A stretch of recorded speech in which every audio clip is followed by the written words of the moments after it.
Hello my sweeties and welcome back to my channel. If you don't already know me, my name is Celise and thank you for joining my spooky little family. In today's video, we will be talking about 8 underrated Gialli that you need to watch right now.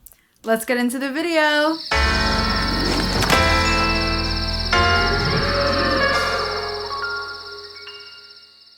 So you all know, obviously, Giallo era is never going to die on this channel. We are here, we are always talking about Gialli, we're queer, we love that. It's Pride Month, the perfect time to watch Giallo. There's so much gayness. So for today's list, I've compiled a good amount of films that I feel like are underrated. There are some on here that are not quintessential Gialli, so before you write me like the long comment about why I don't care, I'm addressing it here, so you don't need to tell me that. So it was actually really hard to compile a list of 10, so I have 8 here today. Surprisingly, my Giallo journey is still very, very long. There's so much Gialli. A lot of them are really hard to find, which is why my list is so large. I think I have maybe 80 movies or something on my Giallo watch list currently, or about 75. I don't know, it's wild. So, but I did find a few that I think not a lot of people talk about. And I know there are a few on here specifically that are directed by well-known directors in Giallo. So they may be well-known Gialli when it comes to Giallo fans, but this is specifically for my audience that kind of came here and discovered Gialli and they have been trying to get into it and they want more than just Argento and don't really know where to look. I also wish I could list where each film is available to stream, but a lot of these are hard to find. So either if you have a copy or you find it on Tubi. Yeah, there are a few on here that are on Tubi. Some you can find on YouTube. You really gotta do your research, but you can find them. So let's start at number 8. This is a film directed by a well-known director in Gialli. It is directed by Massimo Dallamano, and it is What Have They Done to Your Daughters? Massimo Dallamano did actually direct What Have You Done to Solange, which is a well-known staple in the Giallo genre. A lot of people really love that one, but I don't hear a lot of people talk about What Have They Done to Your Daughters. Now, this is a way more serious Giallo. I really, really enjoyed this and I cannot wait to watch it again. What Have They Done to Your Daughters follows an unidentified 15-year-old girl who is found hanged after an anonymous tip-off. The girl, Sylvia, is soon discovered to have been murdered. A peeping Tom is caught with photos of her having sex with a teenage dropout, but he is later released due to lack of evidence. The investigation conducted by the inspector and assistant public prosecutor focus on the girl's parents. This one is kind of disturbing. I feel like Massimo Dallamano really likes to do more serious, disturbing Gialli, and that's why he's really refreshing every now and then. I love What Have You Done to Solange. I think it's one of the best, and it's icky subject matter, but it is such a great film, very, very powerful. And this one is really nice too. It's serious, but we do have a lot of really good like comedic moments with the detectives, so I did like that. But outside of that, this is definitely a little bit more serious and pretty gruesome, if I'm being honest. I do love the way it's shot, and yeah, it's just a really good Giallo. If you liked What Have You Done to Solange, you are definitely going to love this one. Next at number 7, we have one I'm really excited to talk about. We have A White Dress for Mariale. This is directed by Romano Scavolini, and it stars a Giallo queen and a Giallo king. It stars Ida Galli and Ivan Rasimov, and boy oh boy do I love me some Ivan Rasimov. I know. Everybody wants me to call him Ivan, but I'm not gonna do that. That's Ivan. This is actually one I did discover on Letterboxd, and definitely not a lot of people are talking about this one. And this one is really kooky, weird, and fun. Like, it is so much fun. It kind of makes no sense, and the story is very convoluted. But with the great performances from Ida Gali and Ivan Rasimov, like, it really doesn't even matter. When Mariale is a little girl, she sees her father murder the two lovers and then shoot himself in the head.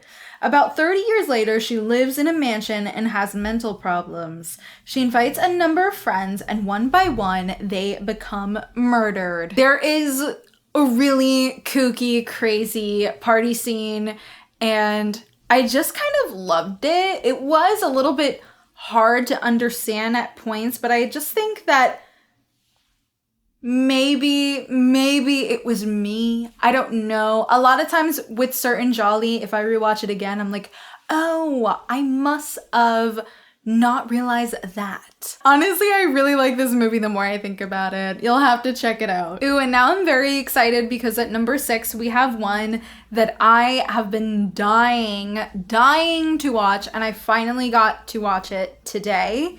This is The Blood-Stained Butterfly, directed by Duccio Terzari. I am not Italian, so if I'm pronouncing these names incorrectly, I really do apologize. I might be making them sound Spanish. When a young female student is savagely killed in a park during a thunderstorm, the culprit seems obvious.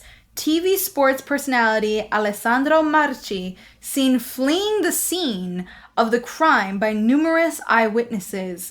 The evidence against him is damning, but is it all too convenient? When the killer strikes again while Marchi is in custody, it quickly becomes apparent that there's more to the case than meets the eye. Now, this one was pleasantly surprising. It opens very calm and beautiful, and immediately I knew this was going to be one of those like stylish, really nice Gialli, like my type of Gialli. We open up and we're seeing everything through this shot of a butterfly, which is gorgeous. It's like, love it. Of course, we see a shot of J&B soon after, and I just knew I was in good hands. I do feel like this film is very man heavy.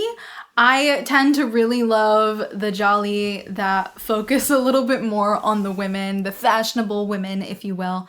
But we do follow a bunch of dudes in this, but it is very interesting, and this is a very different Giallo. This one surprised me because it is very much a court drama, and we are in the courtroom hearing things and seeing the things unfold and trying to piece together who the killer is. I will say, at first, I was a little thrown off by this. I was like, okay, I don't really know how I'm feeling. But once we get to the third act and the final reveal, it is so worth it. I just loved that reveal, and I really loved all of the actors. Actually, Ida Gali is also in this one, so loved seeing another queen. So while this isn't your quintessential Giallo that has lots of bloodshed and we're seeing a lot of the killer and things, it really doesn't matter. It doesn't take anything away from it. This is really an enjoyable murder mystery, and I really liked it, and I'm so happy I watched it, and I cannot wait to own it. And now at number 5, we have one that I have actually watched here on the channel with you guys for Sips and Screams. We have The Sweet Body of Deborah. This is directed by Romolo Guerrieri. I don't know, I'm so sorry, but it's as good as we're gonna get right now. Well, we actually have a lot of Ida Gali on this list. I didn't even realize that. What an icon. This film stars Carol Baker, Jean Sorrell, Ida Gali, and so many other amazing people. George Hilton.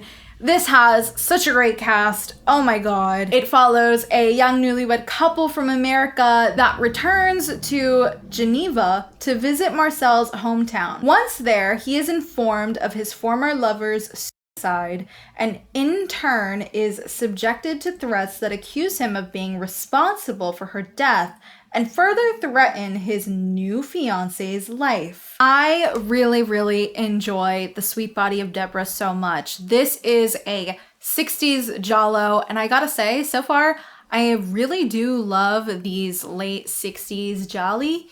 I love the style and the way the colors pop and just everybody's fashion. Stunning. And this film was tea. This was hot tea. There was so much going on. The twist is great. The twist is so bad, bitch. Just love it. Love it. Carol Baker is great in this. George Hilton is great. Oh my God, everybody's great. Jean Sorrell. I love Jean Sorrell. Ugh. Everybody's amazing. I really can't sing high enough praises for this movie. I do know that OG Giallo fans do know about Sweet Body of Deborah, but I do feel like if you're kind of new to the genre and you've just been watching Argento and things like that, you might want to give this one a shot. It really is different and fun. And now at number 4, we have another favorite of mine. I have spoken about this film a few times on the channel. I have not done a full review of it yet. I do really want to, but this film is Amok, directed by Silvio Amadio. This film stars the ever so lovely, ever so beautiful Barbara Boucher, and I love this one actually. I love Amok. It is very, very gay. This is actually a great Giallo to watch during Pride Month. So if you are looking for a Gialli to watch and celebrate how gay you are, you should definitely watch Amok as soon as possible. Amok follows a beautiful American woman who infiltrates the home of a novelist and his wife so she can investigate the disappearance of her lover, who was her employer's previous secretary, and soon finds herself the target of the couple's erotic desires and a murder plot. I love this movie. I think it's ridiculous. It's ridiculous. There is an incredible scene between Barbara Boucher and another woman that's just in slow-mo, and I love it. And while I understand that some people think this isn't that exciting of a Giallo, I just love the whole murder mystery. I love it. Not every Giallo for me needs to be deep red Tenebrae level for me to enjoy it. This one, it's on the slower side, it's convoluted, but if you love Barbara Boucher, you should watch it. You have to watch it. And also, it has a gorgeous poster. Looks just like an Il Giallo Mondadori. Love it. Beautiful. Oh, and now at number 3, this is actually one that is one of my favorite watches this year, and I can't believe I'm saying that because this is directed by Lucio Fulci, okay? And I have so far not really gotten into many Lucio Fulci stuff, so I was really pleasantly surprised and so happy that finally I found one that I really love. This is The Psychic. A woman with psychic powers has a vision of a murder that took place in a house owned by her husband. I loved everything about this movie. It's stunning. The fashion is incredible. I love Jennifer O'Neill. She's amazing. Also, Ida Galli is also in this. So far, I think I've spoken about all of Ida Galli's filmography, and I didn't even realize I did that. But honestly, incredible. Go off. I think the story here is really well thought out, and it's so interesting, and I just loved it. I loved it so much. I can't wait to watch it again. I actually found it on VHS not too long ago for like $5, which is amazing. It's my first Giallo on VHS. This one is so worth your time. If you want like a rich story, if you want something a little bit different, kind of has this supernatural-ish element to it, then you definitely want to watch The Psychic. I do really think that Lucio Fulci just absolutely nailed it with this movie. This is the kind of Gialli I love. Sorry, I just can't get with the New York Ripper and all these other ones he did. I don't know. Oh my God, and now at number 2, we have one that has been one of the ones I have been singing high praise for this year. And that is Spasmo, directed by Umberto Lenzi. While walking along the beach, Christian and his girlfriend discover a mysterious woman washed ashore. The following day, Christian meets the woman again at a yacht party and soon finds himself entangled in a web of lust, intrigue, and murder. Okay, so I just looked and Ida Gali is not in this one. But this one does have one of my Giallo kings. It does have Ivan Rasimov in it. I was pleasantly surprised with this Giallo. This is a Giallo that is about mental illness, and I was not at all expecting that. I guess I was looking for something a little bit silly. I thought it would be, and it ended up being this very serious, kind of beautiful Giallo at the end of it.